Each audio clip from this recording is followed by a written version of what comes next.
खास में आम खबर शामिल करेंगे। रावलपिंडी में सगे भाई ने बहन और भांजे को तेज धार आले से कत्ल कर दिया है। अफसोसनाक वाकया थाना सदर बैरूनी के इलाके अडियाला रोड पर पेश आया है।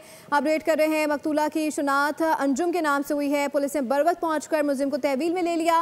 इस वजह से मजीद जानते नुमाइंदा बोल न्यूज़ इसरार खान से। जी इसरार, बताइएगा क्या मामला है ये तमाम तर?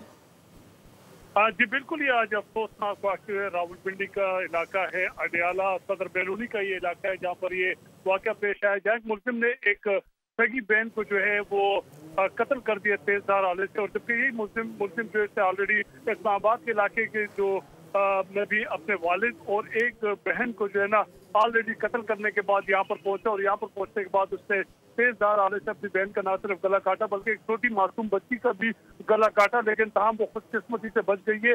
वाकई की इत्तला मिलते ही रेस्क्यू 112 की टीमें मौके पर पहुंच गई थी और मासूम जो बच्ची जो जख्मी हुई थी उसको फौरी तौर पर अस्पताल पहुंचाया गया। पुलिस की जांच से अगर हम बात करें, पुलिस भी मौके पर पहुंचकर मौके ही पे जो है मुलजिम को गिरफ्तार कर दिया गया है। आला कत्ल जो है जिससे कि उसने कत्ल किया था वो खंजर भी बरामद कर दिया गया। पुलिस की जानिब से ये बताया जा रहा है कि मुलजिम को शिफ्ट कर दिया गया। मजीद ये भी बताया जा रहा है कि चूंकि ये घरेलू कोई मसला था जिसकी वजह से जो है लड़के ने पेश में आके ना सिर्फ अपने वालिद और बल्कि दो बहनों का कत्ल किया है। मजीद जो तफ्तीश का अमल जारी है और मजीद जो तफसीलात है वो आना बाकी है। जी सब्सक्राइब करें और बेल दबाएं ताकि कोई खबर रह न जाए।